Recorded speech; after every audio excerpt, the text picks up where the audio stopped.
마태복음 22장 39절 말씀은 쉬운 성경으로, 마태복음 7장 12절 말씀은 개역개정판으로 우리 다 같이 합독하겠습니다.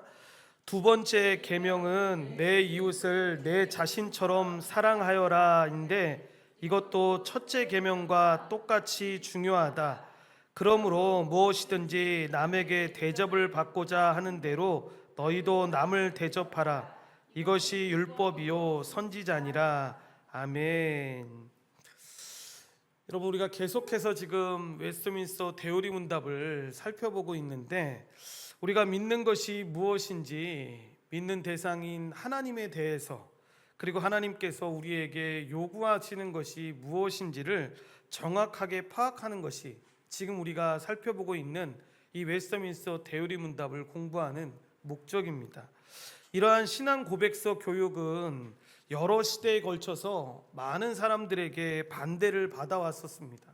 반대하는 이유는 분명했습니다. 뭐냐 하면, 신앙 고백서가 이 성경의 지위를 마치 찬탈하는 것처럼 생각했던 많은 사람들의 반대 때문에 그렇습니다. 쉽게 이야기하면 성경보다 이 신앙 고백서를 더 중요하게 생각할까 봐 많은 사람들이 반대를 해왔었습니다. 그런데 실제로는 여러분, 그런 걱정이 무색할 만큼 이 신앙 고백서는 지금까지도 계속해서 자기 자리를 잘 지키고 있습니다. 왜냐하면 성경을 가르치는 것과 여러분 이 신앙 고백서를 가르치는 것이 다르지 않기 때문에 그렇습니다. 그러니까 만약에 이 웨스트민스터 대우리 문답을 공부하는 동안에 내가 알고 있던 성경 말씀과 다른데? 라는 것이 있으면 정말 잘 찾아봐야 합니다. 왜냐하면 내가 믿고 있는 것이 잘못된 경우가 대부분입니다. 여러분, 이 신앙 고백서의 교육들은 여러분 사람들이 모여서 사람들의 생각을 적은 게 아닙니다. 성경에 나와 있는 말씀들을 어떤 한 부분대로 정리를 했던 겁니다. 하나님이 어떤 분이신지, 교회가 어떤 것인지, 살아가면서 우리가 교회로서의 삶은 어떻게 살아가야 되는지를 정리한 게 여러분 신앙 고백서입니다. 그러니까 성경을 가르치는 것과 이렇게 신앙 고백서를 가르치는 것이 다르지 않기 때문에, 그러니까 만약에 여러분 성경을 믿고 있는 사람들이 모두가 다 성경을 정확하게 이해할 수 있다면 이 신앙 고백서는 필요 없습니다. 왜냐하면 모든 사람들이 똑같이 이 성경 말씀을 이해하고 믿고 있으니까. 그런데 우리가 여러분 신앙생활을 하면서도 그렇지 않다라는 걸 너무 잘 알고 있는 겁니다. 그래서 자기 기준에 따라서 이 말씀을 이해하려고 할 때가 너무나도 많습니다. 그래서 어떤 경우에는 보면 똑같은 말씀일 때도 불구하고 어떤 사람은 이런 식으로, 어떤 사람은 저런 식으로 여러분 해석을 합니다.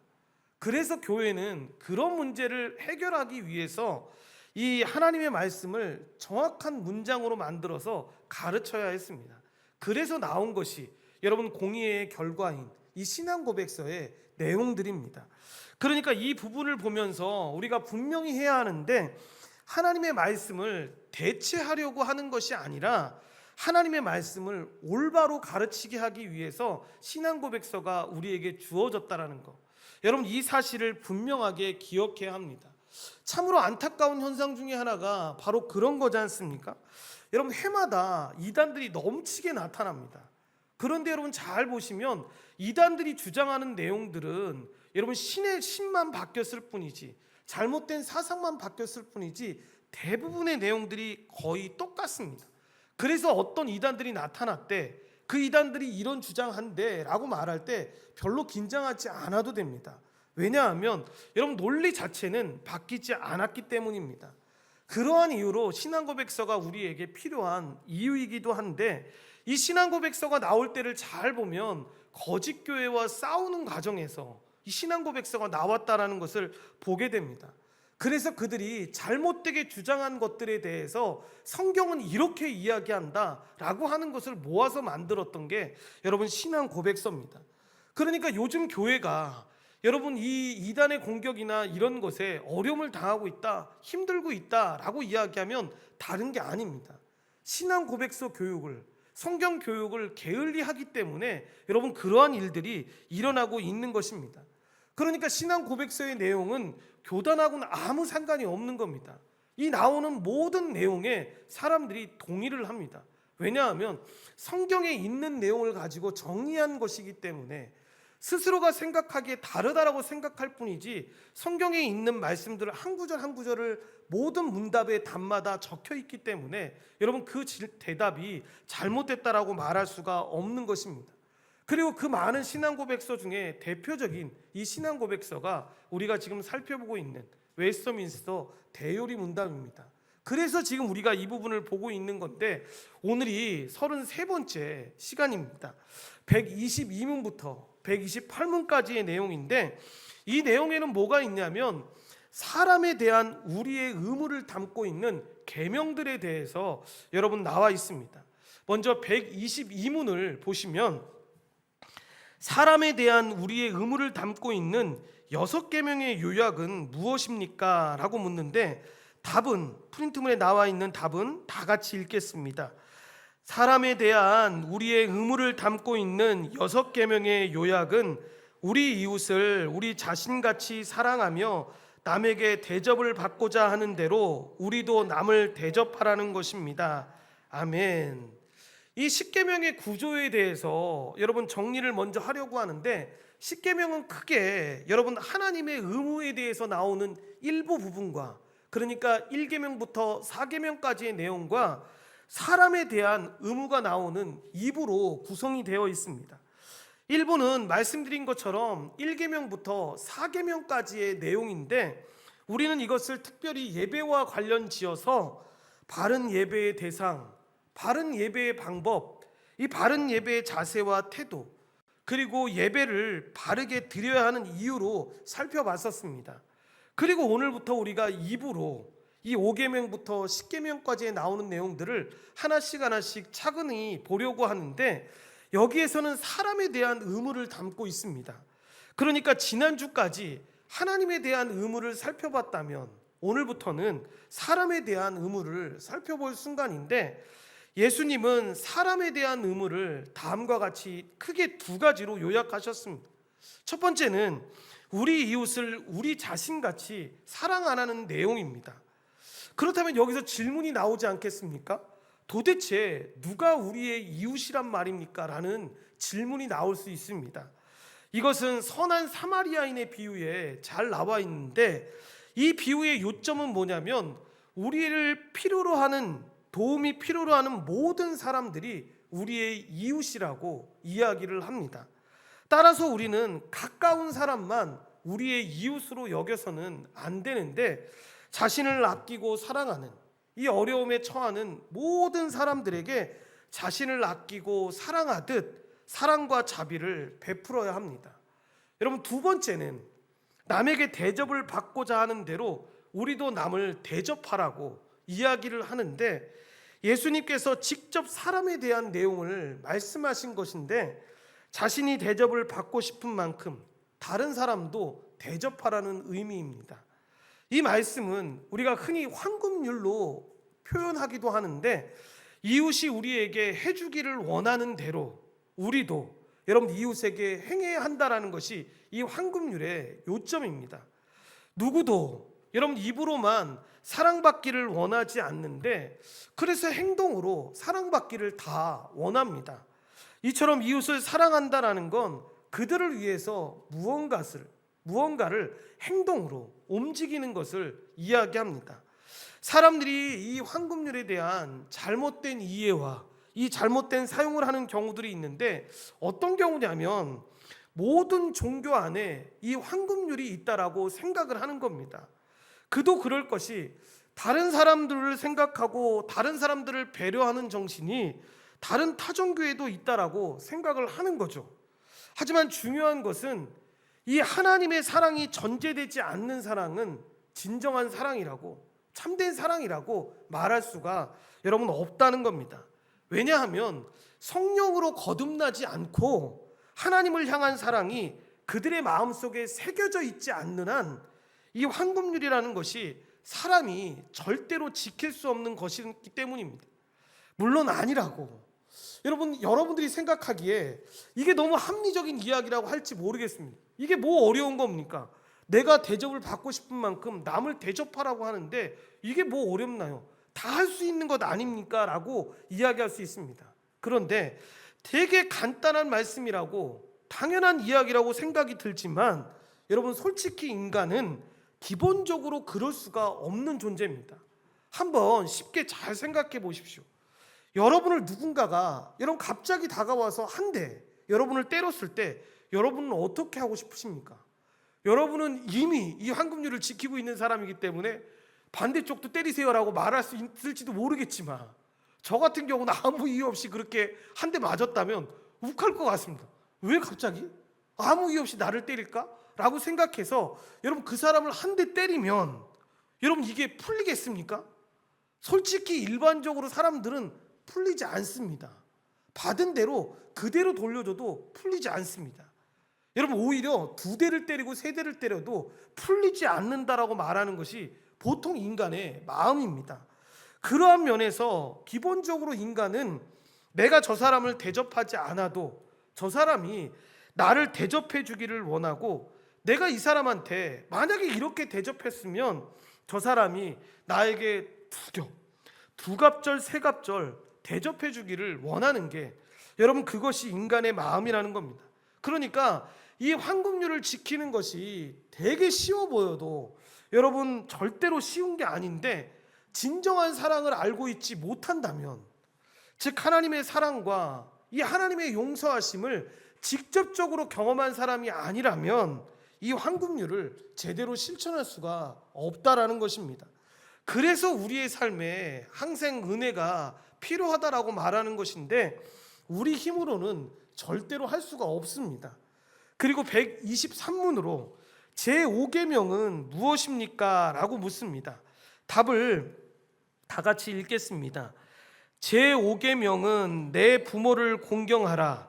그리하면 내 하나님 여호와가 내게 준 땅에서 내 생명이 길리라입니다. 라고 나옵니다. 5계명의 내용을 이야기하는 거죠. 여기서 공경으로 번역된 이 원어 카바드는 1차적으로는 무겁다라는 뜻을 가지고 있습니다. 그래서 여기에서 이 영광이라는 단어 있지 않습니까? 우리가 하나님의 영광 막 이런 단어 쓰지 않습니까? 그 영광이라는 단어가 여기서 파생이 된 겁니다. 그래서 우리가 영광이라고 하면 느끼는 게 뭡니까? 굉장히 위험이 있고 이런 무거운 느낌이 들게 되는데, 그런데 오늘 본문에서는 이 내용을 바탕으로 2차적인 의미인 존경하다 또는 순종하다라는 의미로 사용되어졌습니다. 그러니까 이것을 이 계명에 잘 적용해야 하는데, 여러분, 부모는 무거운 존재입니까? 가벼운 존재입니까? 너무 쉬운 질문이죠. 무거운 존재입니다. 왜 그렇습니까? 우리 부모님이 살이 쪄서 무거운 존재입니까? 여러분, 아니죠. 하나님께서 부모님들에게 여러분 권위를 주셨기 때문에, 위엄을 주셨기 때문에 무거운 존재입니다. 때문에 여러분, 우리가 어떻게 해야 합니까? 하나님께서 부모님들에게 권리를 주셨다라는 것을 인정하고 그것을 존중하면서 그들의 말씀에, 그들의 지도에 여러분 순종해야 될 책임과 의무를 갖게 되는 것입니다. 결국 5계명은 이런 이해 속에서 전체적인 맥락을 이해해야 합니다. 이제 124문으로 제5계명에서 말하는 부모는 누구를 의미합니까? 라고 묻는데, 답을 다 같이 읽겠습니다. 제5계명에서 말하는 부모는 육신의 부모뿐만이 아니라 나이가 많거나 뛰어난 은사가 있는 모든 사람과 특히 가정과 교회와 국가에서 하나님의 규례를 따라 우리에게 권위를 행사하는 사람들을 의미합니다. 아멘. 보시면 우리가 일반적으로 생각했던 이 5계명에 대한 이해를 완전히 뛰어넘는 것을 보게 되는데, 여러분, 5계명에서 말하는 부모가 누구인지를 분명하게 이야기합니다. 10계명이 여러분 일반적인 법칙이 아니라 모든 사람들에게 적용되는 도덕법이라고 우리가 지난 시간에 배웠는데, 넓은 의미로서 이 부모라는 의미를 해석해야 한다라는 겁니다. 그러니까 이 부모라는 단어 안에는 많은 의미가 함축되어 있는 것인데, 여러분, 첫 번째는 우리가 너무나도 잘 알고 있는 이 육신의 부모로 1차적으로는 육신의 부모를 의미합니다. 그러니까 우리를 태어나게 해주신 그 부모님 잘 섬겨야 되고 공경해야 된다, 이게 1차적인 의미입니다. 그런데 두 번째는 하나님께서 권위를 주신 모든 윗사람들을 부모라고 말할 수 있다고 이야기합니다.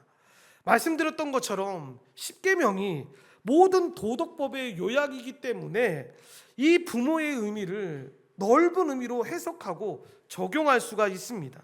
그래서 결국에는 이 하나님의 권위를 주신 모든 윗사람으로 이 부모를 적용시킬 수가 있는 것입니다.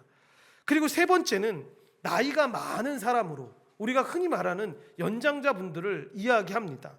디모데전서 5장 1절과 2절 말씀을, 우리 마지막 프린트물에 있는 그 말씀을 우리 합독하겠습니다. 늙은이를 꾸짖지 말고 권하되 아버지에게 하듯하며 젊은이에게는 형제에게 하듯하고 늙은 여자에게는 어머니에게 하듯하며 젊은 여자에게는 온전히 깨끗함으로 자매에게 하듯하라. 아멘. 여러분, 이 말씀이 뭡니까? 사도 바울이 믿음의 아들이라고 할 수 있는 디모데에게 교인들을 어떻게 상대해야 하는지, 어떻게 관계를 맺어야 되는지에 대해서 설명하는 부분입니다. 그러니까 나이가 많으신 남자 어르신들은 뭐라고 이야기합니까? 아버지처럼 대해야 한다라고 이야기합니다. 그리고 나이가 많으신 여자 어르신들은 어머니처럼 대하라고 분명하게 이야기를 합니다. 이렇게 모든 영장자를 부모를 공경하는 것처럼 공경해야 한다라고 이야기하고 있는 것입니다. 그리고 네 번째는 뛰어난 은사를 가진 모든 사람들을 지칭하는데, 이게 어떤 의미냐면, 여러분 웨스터민스터 대우리 문답을 보면 이 말씀들이 한 구절 한 구절씩 다 문답안에 적혀 있는데, 창세기 45장 8절을 보면 여러분 요셉이 형들에게 자신의 정체를 밝히는 장면이 나옵니다. 그 장면에 보면 여러분 울음을 참지 못하고 얼굴을 씻고 나와서 이야기를 하는데, 이게 어떤 이야기냐면 하나님께서 나를 바로의 아버지로 삼았다라고 이야기를 합니다. 여러분 요셉이 자기의 형들, 자기를 죽이려고 버린 그 형들에게 하는 이야기 속에서 나오는 이야기인데, 그런데 정확하게 나오진 않지만 여러분 이 말씀을 보면서 문자적으로 해석하면 우리가 되게 어려움을 많이 겪었습니다. 왜냐하면 여러분 바로가 요셉보다 나이가 더 많았을 것으로 추정되기 때문에 그렇습니다. 그러니까 나보다 나이가 많은 사람인데 그 사람이 나를 아버지라 부른다라고 이야기를 하는 겁니다. 그러니까 이 의미는 어떤 의미냐 하면 요셉이 은사적인 측면에서 바로보다 더 윗사람이 되었다라는 것을 의미하는 겁니다. 하나님께서 요셉에게 미래를 예견하고 나라를 통치할 수 있는 은사를 주셨다는 것을 의미하는 겁니다. 그래서 바로가 여러분 어떻게 요셉을 대합니까? 자신의 꿈풀이를 요셉이 다 하게 되었을 때 굉장히 놀라하면서 그 요셉의 권위를 세워주는 것을 볼 수 있는데, 이러한 취지에서 지금 바로는 다스리는 영역만큼은, 그러니까 나이는 내가 많더라도 다스리는 영역만큼은 요셉이 자신보다 더 높은 사람이라고 인정을 해주고 존경을 표하면서 그리고 공경하는 모습을 지금 보여주고 있는 것입니다. 그러므로 우리도 그들에게 은사를 주신 분이 하나님이심을 분명하게 알고 이 사실에 대해서 인정해야 하는데, 여러분 그들이 자신의 은사를 잘 활용할 수 있도록 배려해 주어야 합니다. 나보다 이 탁월한 은사를 가진 자들을 배척하고 시기하는 것은 하나님의 뜻을 대적하는 행동입니다. 그리고 다섯 번째로 가정과 교회와 국가에서 하나님의 규례를 따라 이 우리에게 권위를 행하는 사람들이 부모라고 할 수 있는데, 성경은 이 세상에서 하나님께서 세우신 신적 기관이 세 개가 있다라고 말씀하십니다. 그것이 바로 가정과 교회와 국가인데, 이 세 가지 기관은 하나님께서 친히 세우신 것으로 신적인 권위를 가지고 있습니다. 그러므로 우리는 가정과 교회와 국가에서 이 하나님의 뜻에 반하지 않는 범위 안에서 우리 위에 있는 권위자들에게 순종해야 함을 분명하게 기억해야 합니다. 그리고 125문으로 왜 윗사람들을 부모라고 부릅니까? 라고 묻는데 답을 다 같이 읽겠습니다. 윗사람들을 부모라고 부르는 것은 윗사람들이 아랫사람들에 대한 그들의 모든 의무를 여러 관계를 따라 육신의 부모같이 사랑과 상냥함으로 다하도록 가르치기 위함이며, 아랫사람들은 그들의 윗사람들에 대한 의무들을 마치 부모에게 하듯이 큰 의욕과 즐거움으로 다하도록 하기 위해서입니다. 아멘. 이 윗사람들을 부모라고 부르게 하는 이유가 뭔가 했을 때 먼저 우리가 생각해야 하는 것은, 여러분, 부모의 권위가 하나님께서 왔다라는 것입니다. 이렇게 하나님은 가정의 질서를 위해 부모에게 신적 권위를 분명하게 주셨습니다. 그런데 이 말만 믿고 이 말만 여러분 듣고 부모가 자녀를 함부로 대해서는 안 되겠죠. 하나님께서 권위와 의무를 동시에 주셨다는 것을 기억해야 합니다. 그래서 부모에게 자녀를 다스릴 권위를 주셨다면 동시에 자녀를 사랑으로 대할 의무도 있다라는 겁니다.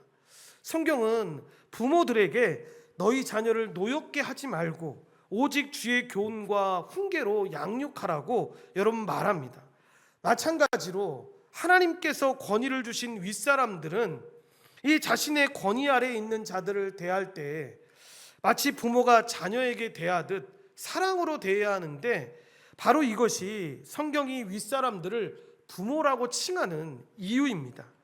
물론 여러분, 피 한 방울 섞이지 않는 관계이긴 하지만 하나님께서 허락하신 윗사람이라고 한다면 윗사람들은 아랫사람들을 대할 때 마치 부모가 사랑으로 양육하는 것처럼 사랑으로 대해야 하는 것이고, 반대로 아랫사람들은 윗사람들을 부모님처럼 섬기고 존경하고 순종해야 한다라고 말하고 있는 것입니다. 또한 아랫사람들이 그들의 윗사람들에 대한 의무들을 마치 부모에게 하듯이 큰 의욕과 즐거움으로 다하도록 하기 위해서인데, 고린도전서 4장 14절과 15절에 보면 바울은 고린도 교인들에게 자신을 영적인 아버지로 소개를 하고 있습니다. 쉬운 성경으로 이 부분을 뒤에 마지막에 나와 있는 프린트물을 보면서 합독하겠습니다. 여러분을 부끄럽게 하려고 이 글을 쓰고 있는 것이 아닙니다. 오히려 여러분을 내 사랑하는 자녀로 생각하여 훈계하기 위해 쓰고 있습니다. 그리스도 안에서 여러분에게 10,000명이나 되는 스승이 있을지 몰라도 아버지는 여러 명이 있을 수 없습니다. 그리스도 예수 안에서 내가 복음 때문에 여러분의 아버지가 되었습니다. 아멘. 자녀들이 부모들에게 순종해야 하는데 부모의 권위가 하나님께서 왔기 때문에 순종하는 겁니다. 그러니까 여러분, 간혹 가다가 자녀들이 그런 얘기를 할 때가 있지 않습니까? 우리 부모님은 절대로 그렇게 순종하고 공경할 대상이 아니라고, 목사님이 우리 아버지 어머니를 잘 몰라서 그래요 라고 말할 때가 참 많습니다. 그런데 그때에도 먼저 생각해야 될 것이 무엇이냐면, 이 도덕법이 모든 사람에게 주어진 법이라는 것, 그리고 부모의 권위가 하나님에게서 왔다라는 것. 물론 여러분, 성경에 반하는, 하나님의 뜻에 반하는 것에 대해서 이야기할 때 지키지 않고 설득을 해야 되지만, 여러분, 기본적인 건 이렇다라는 걸 기억해야 합니다. 마찬가지로 아랫사람들은 윗사람들에게 순종해야 하는데, 이것은 부모의 권위처럼 이 윗사람들의 권위도 하나님께서 주셨기 때문에 그렇습니다. 바울이 고린도 교회 성도들에게 자신을 여러분 영적인 아버지로 소개한 이유도 바로 여기에 있는 것입니다. 바울이 복음을 전했을 때 여러분, 교회 안에 자신보다 나이가 많았던 사람들이 얼마나 많았겠습니까? 그런데 그들을 향해서 내가 당신의 영적인 아버지입니다 라고 말한 건 이것이 하나님께로부터 온 것이기에 그렇게 설명했던 것입니다. 부모에게 하는 것처럼 교회 지도자인 자신에게 자원하는 마음과 즐거워하는 마음으로 순종하기를 원했던 것입니다. 그래서 실제로 바울의 삶을 잘 보면 그들을 영적으로 낳은 자식이라고 생각했고 자녀로서 양육을 했던 것을 우리가 보게 됩니다. 그리고 이제 126문으로 제5계명의 일반적인 의도는 무엇입니까? 라고 묻는데 답은 다 같이 읽겠습니다. 제5계명이 일반적인 의도는 우리가 맺고 있는 여러 관계, 즉 아랫사람들, 윗사람들, 동등한 위치에 있는 사람들과의 관계에서 우리가 서로 지고 있는 의무들을 행하는 것입니다. 아멘. 이 권위를 기준으로 하는 사람 사이의 관계를 세 가지의 관계로 구분할 수가 있는데, 첫 번째는 동등한 관계가 있습니다. 쉽게 이야기하면 한 교회 안에 두 명의 장로님이 있는 경우, 여러분 두 사람은 동등한 관계라고 할 수 있습니다. 이 직급의 차이가 없다라는 것을 말하는 거죠. 두 번째는 권위를 행사하는 관계입니다. 부모가 자녀에게, 국가가 시민에게 정당한 것을 요구할 수 있는 권위가 있다라는 것을 설명하는 겁니다. 그리고 세 번째는 권위에 종속되는 관계가 있는데, 성도들은 목회자가 올바른 교리를 가르칠 때 거기에 순복해야 합니다. 여러분 이 부분에 대한 설명은 마지막에 적용 시간에 좀 오래 하도록 하겠습니다. 그렇다면 이 5계명의 일반적인 의도가 무엇입니까? 라고 했을 때 가정과 교회와 국가의 모든 관계가 하나님의 뜻대로 이행되는 것을 이야기합니다. 그래서 성경은 하나님의 뜻이 상호 복종, 상호 공경, 그리고 상호 존경이라고 말하고 있습니다. 뒤에 나와 있는 프린트물에 에베소 5장 21절과 베드로전서 2장 17절, 로마서 12장 10절에 여러분 이 내용을 설명하고 있는데, 시간이 없어서 이 내용을 읽지는 못하지만 집에 가셔서 이 프린트물에 나오는 이 내용을 한번 읽어보십시오. 대요리 문답은 이 다양한 관계 속에서 하나님의 뜻에 순종하는 방법을 오늘부터 이어지는 6개의 그 문답으로 그것들을 설명해 주고 있는 것입니다. 첫 번째가 127문에 보시면 아랫사람들은 윗사람들을 어떻게 존경해야 합니까? 라고 묻는데 답을 다 같이 읽겠습니다. 아랫사람들은 윗사람들에게 마음과 말과 행동으로 모든 합당한 존중을 나타내야 합니다. 윗사람들을 위해 기도하고 그들에게 감사하며 그들의 미덕과 은혜를 본받고 그들의 정당한 명령과 조언에 즐거이 순종하고 그들의 징계에 마땅히 복종하고 그들의 마땅한 계급과 지위의 성질에 따라 그들의 인격과 권위에 충성하고 그 인격과 권위를 방어하고 지지하며 또한 그들의 연약함을 감당하고 사랑으로 덮음으로써 그들과 그들의 다스림을 존경해야 합니다. 아멘. 이 윗사람들을 향한 아랫사람들의 태도가 어떠해야 되는지를 설명하는 부분인데, 모든 합당한 존중의 자세를 가져야 한다라고 이야기합니다. 말라기 1장 6절에서 하나님은 자녀가 부모를 공경하고 종이 주인을 두려워하는 것을 당연한 일이라고 전제를 하고 있습니다. 따라서 아랫사람들은 윗사람들을 마음으로 존경하기 위해서 애쓰고 노력해야 합니다. 그리고 이 합당한 존중의 자세가 어떻게 표현되어야 합니까? 라고 했을 때 마음과 생각의 태도만이 아니라 말과 행동으로 표현되어야 한다라는 것입니다. 적극적으로, 그러니까 말과 행동으로 감사를 표하고 존경을 표해야 한다라는 것입니다. 그래서 현숙한 여인이 잠언에 보면 자식들에게 감사의 말을 듣는 것이 마땅하다라고 이야기하고 있는 것처럼, 아랫사람들은 윗사람들을 존경하는 마음을 가지고 말로 표현하기 위해서 노력을 해야 하는데, 그렇게 하지 않는 것은 아랫사람의 의무를 게을리하는 것으로 볼 수 있다라는 것입니다. 그렇다면 윗사람을 향한 이 신앙 존중을 신앙적으로 우리가 어떻게 표현할 수 있겠습니까? 답에 보시면 잘 나오는데, 그들을 위해서 기도하고 그들을 위해서 감사를 드려야 합니다. 그래서 디모데전서 2장 1절과 2절에 보시면 사도 바울이 이런 이야기를 합니다. 모든 사람들을 위해서 기도하되 특별히 높은 지위에 있는 자들을 위해서 기도하라라고 분명하게 이야기를 합니다.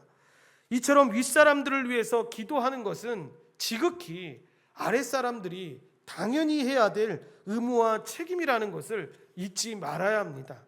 그러나 여러분, 그럴 때 아랫사람들은 윗사람들의 성품과 행위와 관계없이 그들을 본받고 따라야 합니까? 절대 그렇지가 않죠. 그러니까 성경에 반하는 내용들을 나라의 지도자들이나 교회 지도자들이 여러분 가르치는 악행을 범하는 시대가 올 때가 있지 않겠습니까? 그럴 때에는 여러분 무조건 순종하고 무조건 아멘하고 나아가라는 게 아닙니다. 윗사람들의 미덕과 여러분 은혜를 본받아야 한다라는 겁니다. 말하자면 하나님의 말씀이 뜻하는 바와 그 요구가 딱 들어맞을 때 아랫사람들은 윗사람의 행실을 따라서 나아가야 한다라는 것을 설명하는 것입니다. 그래서 만약에 윗사람들이 부정한 것들을 우리에게 요구할 때 그것이 그냥 일반적인 사회에서 통용되는 것이 아니라 성경의 내용과 부당하게 여러분 맞지 않는 내용일 때에는 거부해야 하는데 여러분 절대로 따라서는 안 됩니다. 그러니까 예를 들어 그런 거죠.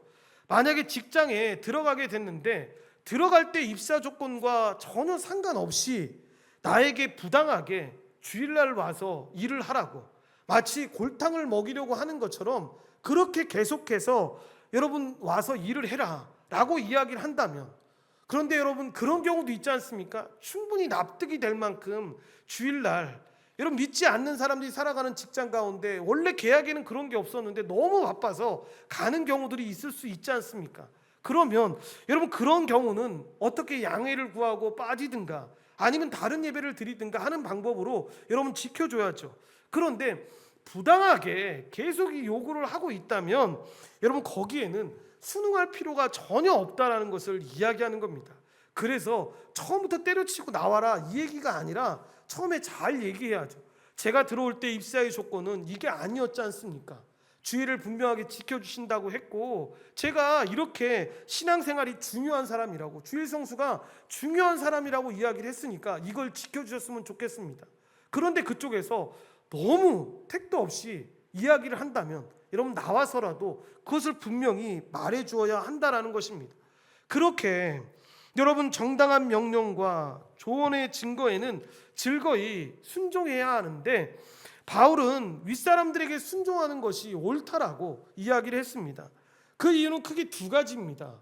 첫 번째는 모든 권세가 하나님께서 정하신 것이기 때문입니다. 그리고 두 번째는 하나님께서 권위 있는 자들을 통해서 특히 국가 지도자들을 통해서 일반적으로 악을 벌하고 선을 장려하는 일을 하시기 때문입니다. 따라서 우리는 기쁜 마음을 가지고 섬기기를 주께 하듯 하고 사람에게 하듯 하지 말라라고 이야기를 하는 것입니다. 그러니까 대부분 여러분 일반적으로 정상적인 지도자들이라고 한다면 그것이 대통령이든 어떤 장관이든 시장이라고 한다면 사람들에게 유익한 일들을 하려고 여러분 권장하지 않겠습니까? 그러니까 그런 일들을 할 때 마땅히 여러분 그들의 길을 따라서 순종해야 한다라는 것을 이야기하는 겁니다. 그리고 그들의 징계에 마땅히 복종해야 한다라고 이야기하는데 한 예로 창세기 16장을 보면 하갈이 여러분 임신을 하는 장면이 나옵니다. 그런데 이 이야기를 계속 보다 보면 임신을 한 후에 이 하갈이 어떤 행동을 취하냐면 임신하지 못하는 자신의 여주인 사라를 학대하는 것을 보게 됩니다. 그러다가 어떻게 됩니까? 여러분 자신이 쫓겨나게 되는데 그때 광야에서 방황하고 있던 이 하갈에게 천사가 나타나서 이런 말을 합니다. 내 여주인에게 돌아가서 그 수하로 들어가 복종하라라고 분명하게 이야기를 합니다.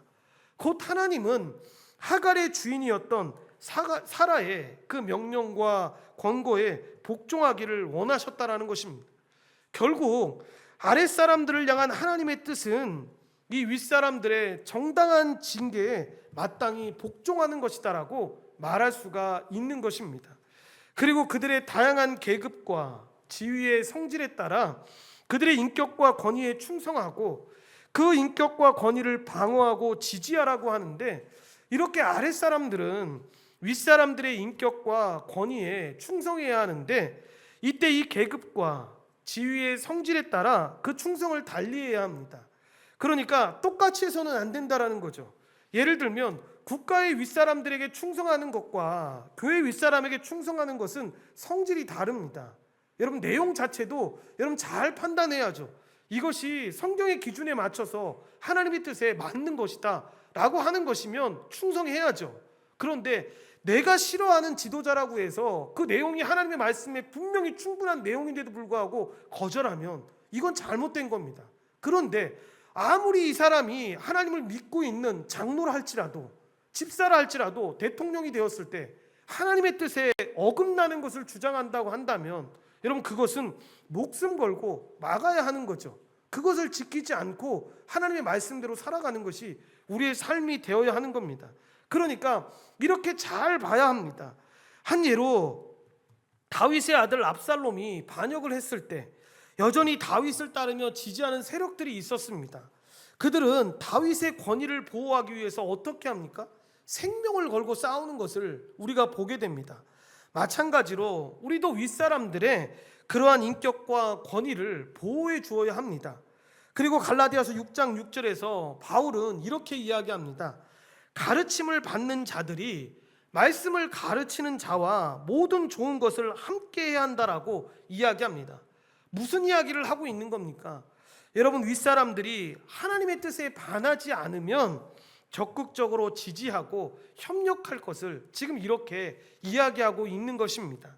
그리고 그들의 연약함을 담당하고 사랑으로 덮음으로써 그들과 그들의 다스림을 존경해야 한다라고 나오는데, 그래서 베드로전서 2장 18절에 보면 베드로는 선하고 관용하는 자들만이 아니라 까다로운 자들에게도 순종하라고 분명하게 이야기를 합니다.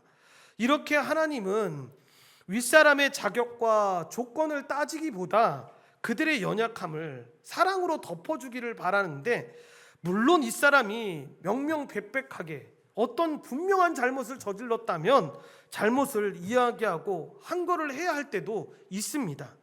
지금 대요리문답이 말하고 있는 건 뭐냐면 그런 흉악한 범죄들을 보호해 주라는 이야기가 아닙니다.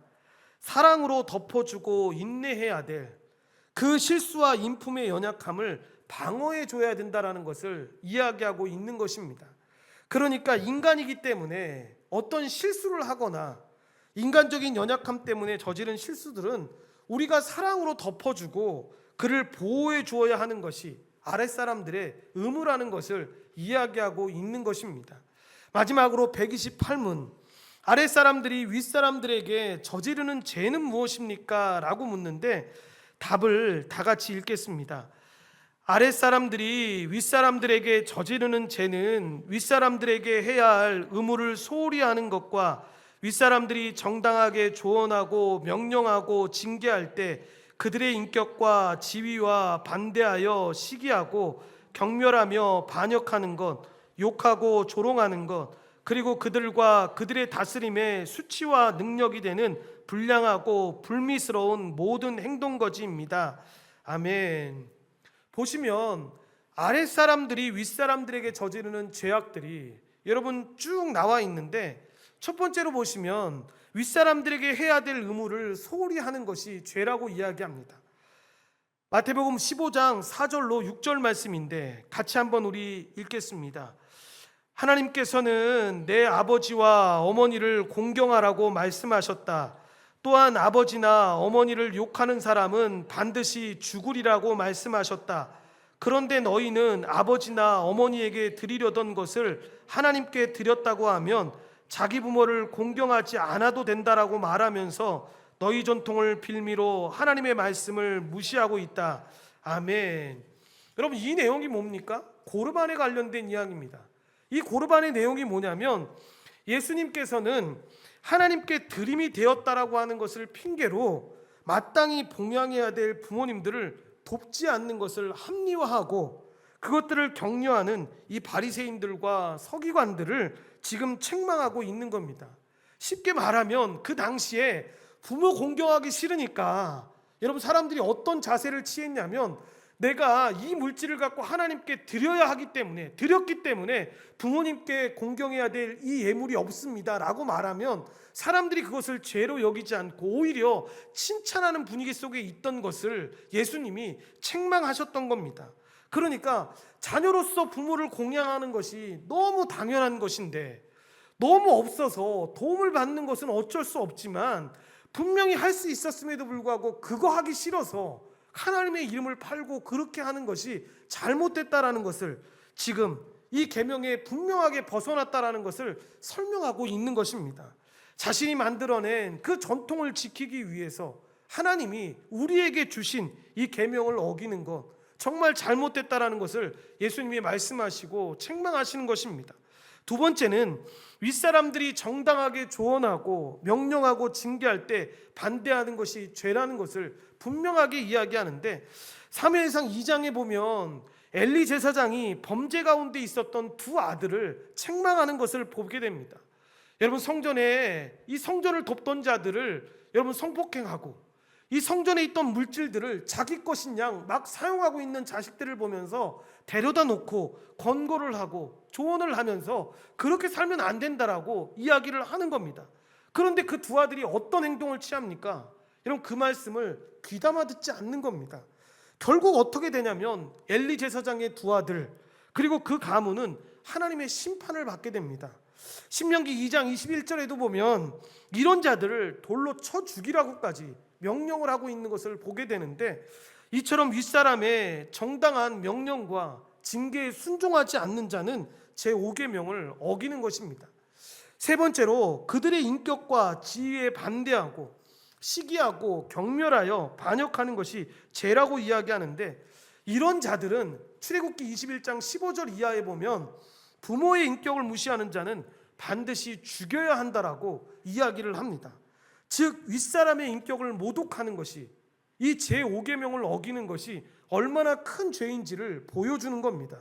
한 예로 사무엘상 10장에 보시면 기름 부음을 받고 이스라엘의 왕으로 세워진 사울을 인정하지 않는 사람들을 보면 불량배라고 지칭을 하고 있는데, 이와 같이 윗사람의 지위를 인정하지 않고 충성하지 않는 것도 이 제5계명을 어기는 일입니다. 그리고 민수기 12장 8절 이하에서 하나님이 여러분 아론과 미리암에게 진노를 하시는 장면이 있는데, 그 장면이 뭐냐면 그들이 모세의 지위를 시기하고 경멸했기 때문에 여러분 하나님이 이 아론과 미리암에게 진노하시는 것을 보게 됩니다. 이것을 자세히 들여다보면 여러분, 많은 사람들이 생각할 때에는 나도 저들과 똑같은 하나님께 부름받은 사람인데, 하나님이 세우신 사람인데 그렇게 뭐라고 말했다고 해서 이렇게까지 하실 필요가 있나 라고 생각할 수도 있습니다. 그런데 이 말씀은 그렇게 보면 안 됩니다.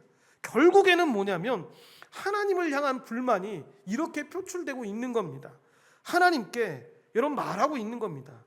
여러분, 당신의 섭리 가운데 윗사람에게 준 그 권위를 왜 나에게는 주지 않고 있냐라고 화를 내는 거죠. 그 안에는 무슨 마음이 있는 겁니까? 내가 내 동생 모세보다 더 잘할 수 있는데 나에게 주지 않고 왜 쟤에게 주었냐고 이야기하는 것과 마찬가지입니다. 그런데 그렇게 하나님의 뜻하신 것을 깎는 그런 반하는 행동들은 하나님의 뜻을 반하는 행동이라는 것을 기억해야 합니다. 그리고 반역하는 것은 압살롬이 대표적인 사례이죠. 여러분, 왕이었던 아버지 다윗을 거스려서 반란을 일으키지 않습니까? 그런데 처음에 얼마나 엄청난 기세였는데 여러분, 그 반란이 얼마 되지 않아서 실패로 돌아가고 말았는데 그 이유는 다른 게 아닙니다. 여러분, 하나님께서 압살롬을 심판하셨기 때문입니다. 하나님이 세우신 자를 여러분 반역했기 때문에 이런 일이 생겼던 겁니다. 그리고 저주하고 조롱하는 것으로, 저주라는 것은 윗사람들에게 어떤 악한 일이 일어나기를 간절히 바라는 것이고, 조롱이라는 것은 윗사람을 존경하지 않고 경멸하고 무시하는 것을 이야기합니다. 하나님께서 이처럼 윗사람을 저주하고 조롱하는 자들에게 심판을 약속하시는데, 잠언 30장 17절과 11절에 보시면 그 저주가 나오는데, 여러분 구약에 나오는 저주들은 왜 이렇게 무서운지 모르겠습니다. 그런데 이 말씀들을 그냥 쉽게 넘기면 안 됩니다. 여러분, 뭐라고 나오냐면 들까마귀가 그리고 독수리가 눈을 파먹을 거다라고 설명을 하고 있습니다. 그렇게 강하게 여러분 저주가 임하게 될 것이다라고 이야기하는 겁니다. 조롱하고 저주하지 말라는 겁니다. 그리고 그들과 그들의 다스림에 수치와 능력이 되는 불량하고 불미스러운 모든 흥중거지가 죄라는 것인데, 어떤 사람은 말 한마디 하지 않고도 여러분 그의 부모와 윗사람들을 부당하고 교정할 수 없는 행동과 삶의 방식으로 저주하고 멸시하는 것들을 우리가 보게 되는데, 이러한 모든 악한 행동들은 결국에 윗사람들의 그들의 권위에 수치와 능욕과 불명예를 불러일으켜서 지혜를 짓게 되는 그런 일들을 하게 된다라는 것입니다. 이러한 모든 것들을 하지 말라고 오계명은 우리에게 분명하게 이야기하는 것입니다. 이제 결론적으로 적용을 보시면, 그래서 참된 이웃 사랑은 신자들만이 가능하다라는 것을 꼭 기억했으면 좋겠습니다. 앞서도 설명드렸지만 다 사랑입니다.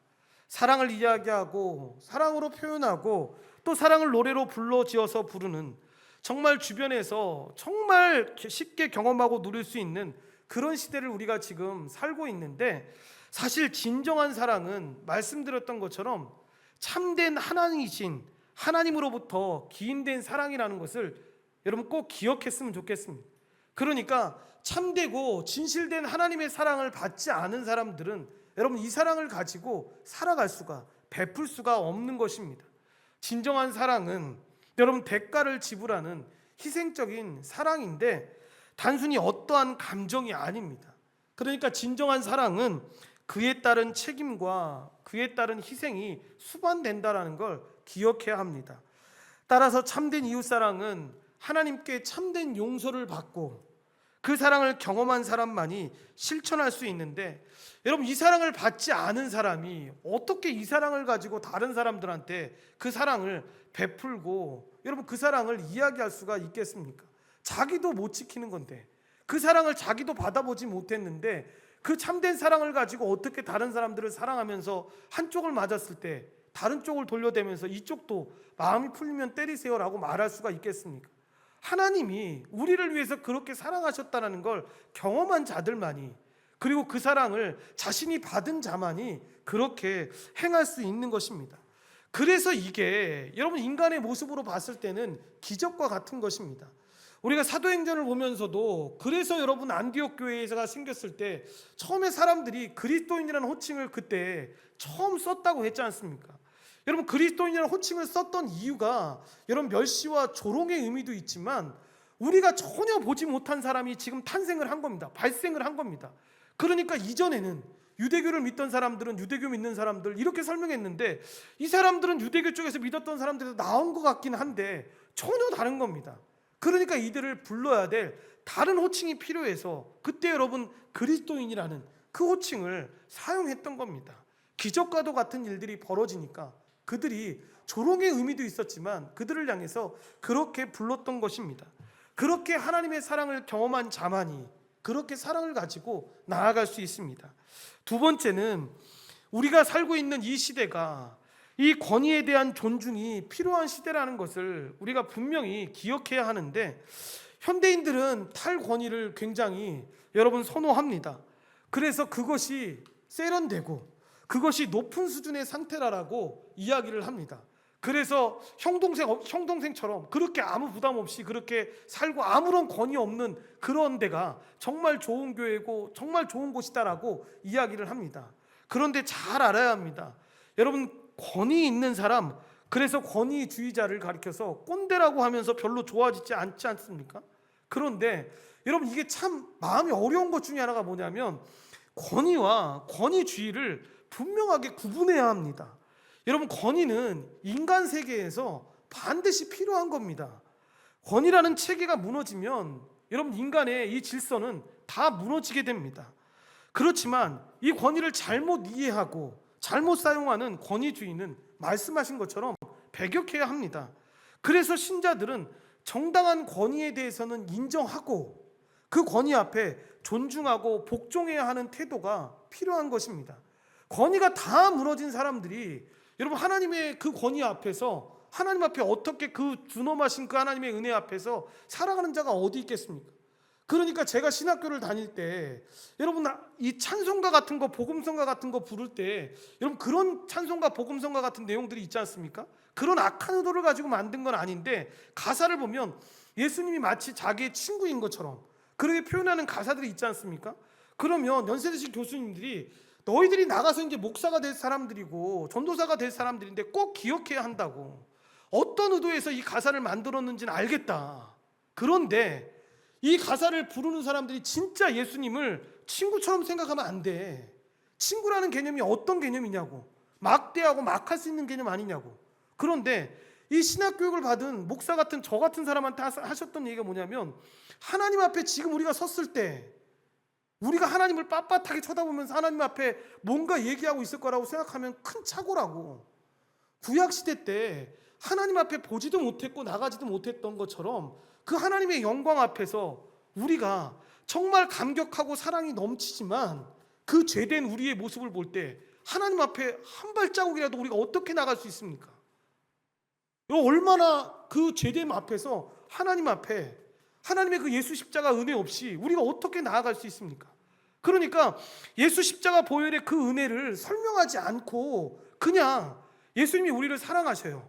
예수님이 우리를 구원하셨어요. 그러니까 우리는 예수님 앞에 막 뛰어갈 수 있어요. 이런 식으로 쉽게 설명을 하면 여러분 진짜 어린아이들이나 믿음이 연약한 사람들은 진짜 그렇게 생각합니다. 그러니까 교회 와서 교회에서 하는 결심 기도라든가 교회에서 이렇게 믿고 나서 너는 이제 하나님의 백성이 되었어 라는 말만 들으면 자신의 죄 있는도 고백하지 않았고 자신에게 주신 그 십자가 보혈의 은혜가 얼마나 큰지도 모르는 사람이, 여러분 죄는 더 깊게 들어가면 들어갈수록 하나님의 은혜가 더 크다라는 걸 깨닫게 됩니다. 대충 이게 수박 겉핥기 하듯이 그냥 넘어가게 되면 어떻게 됩니까? 여러분 구원의 은혜가 우리 안에 없습니다.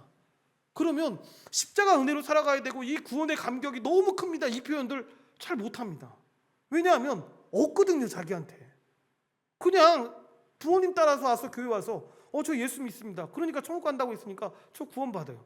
이런 사람들한테 구원의 감격이 어디 있습니까? 자신의 죄됨을 모르는데.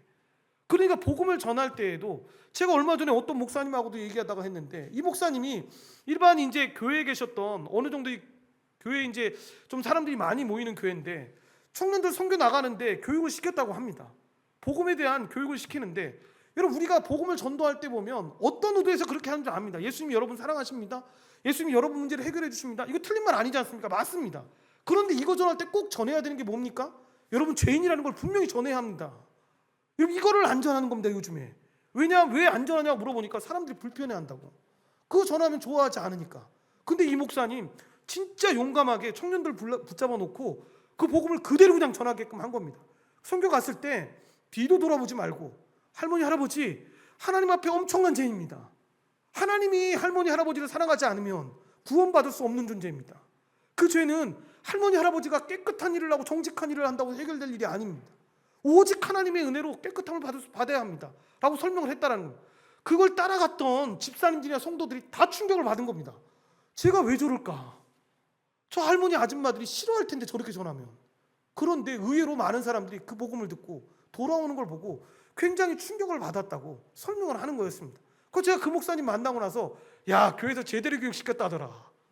청년들이 제대로 전했고 그 복음 듣고 그 복음을 제대로 듣는 사람들이 돌아왔다더라.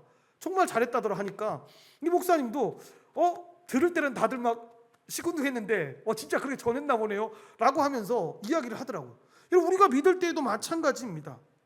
하나님 앞에 이 복음을 전할 때에도 잘 이 권위와 권위주의들을 구분해서 여러분 꼭 복종해야 되는 이 권위에 대해서는 분명하게 이야기를 해야 되고, 잘못되게 사용되고 있는 권위주의는 서지 말아야 된다는 걸 설명해야 합니다. 세 번째는 권위에 종속되는 관계로, 처음에 이 부분을 제가 설명해서 덧붙이겠다라고 이야기했던 부분인데, 성도들은 목회자가 올바른 진리를 가르쳤을 때 거기에 승복해야 한다고 했는데, 이것은 목회자에게 승복해야 한다라는 의미가 아닙니다. 여러분 목회자가 가지고 있는 그 직분, 또 그리고 사역을 통해서 행하는 그 진리에 대한 순종함을 지금 이야기하고 있는 겁니다. 목사도 여러분 사람이죠. 저도 사람입니다. 그래서 목사가 강단에서 내려가서 여러분 교회 바깥에서 만나면 주 안에서 형제고 자매인 겁니다. 그러니까 저는 여러분 목사 하다가 여러분 은퇴하면 원로 목사가 아닙니다. 나이가 들어서 목사 이 강단에 내려놓고 나면 저도 성도가 되는 겁니다. 성도.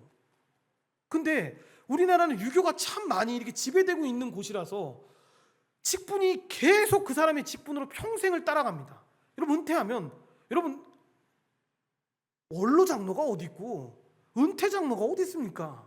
성경에 그런 직분이 어디 나옵니까? 원로 목사라는 게 어디 있습니까? 없습니다.